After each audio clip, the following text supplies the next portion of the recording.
पसायदानामध्ये त्यांनी जे सांगितलेलं आहे त्यांचा अर्थ चुकीचा घेतला. मूळ महाराष्ट्र शासनाने प्रकाशित केलेली 1960 सालची जी ज्ञानेश्वरी आहे त्याच्यामध्ये जे खलांची वाकुडई मोडे तै सत्कर्मी रतिवाडे भूता परस्परे पडे मैत्र जेवाचे असा चरण आहे. व्यंकटी सांडो नाही म्हणजे आता आपण गातोय तो नाही. जे खळांची वाकुडई मोडे, आता खल म्हणजे वाकडाच आहे ना, म्हणून तर तो खल आहे ना. पुढचा वाकुडी शब्दाचा अर्थ वेगळा आहे आणि तो आहे नांगी. दुष्टांची नांगी मोडण्याचं सामर्थ्य सज्जनांच्या अंगात येऊ असा तो चरण आहे. आणि तो का चरण आहे तर अल्लाउद्दीन खिलजी देवगिरीवर चालून येत आहे आणि रामदेवराव यादव हा शेवटचा राजा आहे. हिंदू राजा मला शेवटचा राजा आहे. ज्ञानेश्वरांनी पसायदान मागता मागता जे खलांची वाकुडई मोडे तै सत्कर्मी रती वाढे, सज्जनांच्या अंगात रती वाढो, शौर्य वाढो, तरच भूता परस्परे पडे मैत्र जीवाचे असं म्हटलेलं आहे. आम्ही त्याला बोथट केला, आम्ही त्या अर्थाला नपुंसक केला, आम्ही त्याला व्यंकटी म्हणून आणखीन गुंडाळून टाकलं त्या अर्थाला. माऊलींनी व्यक्तिगत सांगितलं, 6वा अध्याय अख्खाच्या अध्यात्म सांगितलं, 10व्या अध्यायापर्यंत भक्ती सांगायचा प्रयत्न केला, ऐकलं नाही.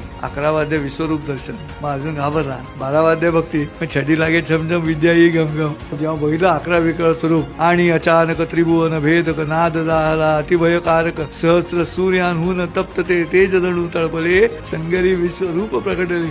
तेव्हा अर्जुनाच्या लक्षात आलं की हा मगापासून म्हणतो ते सत्य आहे, दिसतं ते समोर.